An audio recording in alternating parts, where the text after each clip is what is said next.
Nako e setse ile magoletša gore ANC ka Free State e sware khonferense ya yona ya go kgetha boetapele. Seo se hlolwa ke maloko a mangwe a wa epelaetšago ka go iša mokgatlo kgorotsheko. Magareng ga tše dingwe maloko a nyaka kgorotsheko e bušetša sephetho sa komiti phetiši ya bosetšhaba ya ANC ya go laola makala ka go šomiša dikopano ka karetšo tša ngwaga ka ngwaga. Ba nyaka gape gore go hlongwe sehlophatšhomo sa nakwana seo se ya go šetšana le meraro ya ANC maemong a dilete le ya profense go fihla ge go kgethwa komiti phetiši ya province. SABC e re mokgatlo swanela ke go rarolla mathata a ona ka gare dikgatlhegelong tša badudi.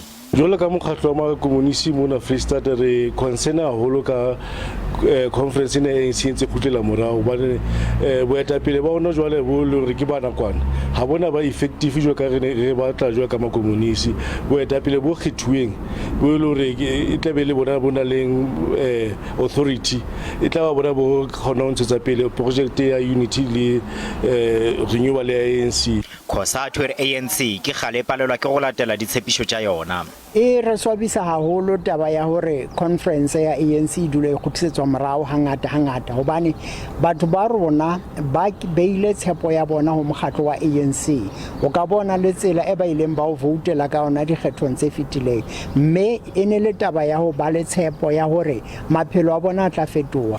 Ke makala a masomesenyane a wa sorego dikopano tša ona mo mafelelong a beke. ANC go le bjalo e re latela dikgato ka moka go itukišetša conference. Re ntse re tsamaya hantle le go setsa conference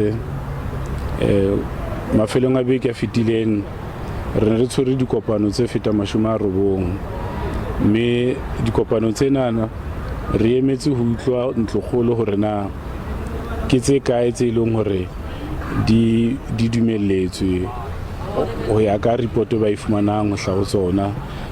Komiti ya nakwana ya ANC e re amogetše dingwalwa tša kgorotsheko gomme e re dumela gore khonferense ya go tšwela pele le ge go na le maloko a mangwe a o išago mokgatlo kgorotsheko. La mafelelo ge ANC ka Free State e swara khonferense e bile ngwageng wa 2016 e le go sephetho seo se ile go sa phumula ke kgorotsheko wa boipiletšo ka la gore khonferense yeo e be se molaong.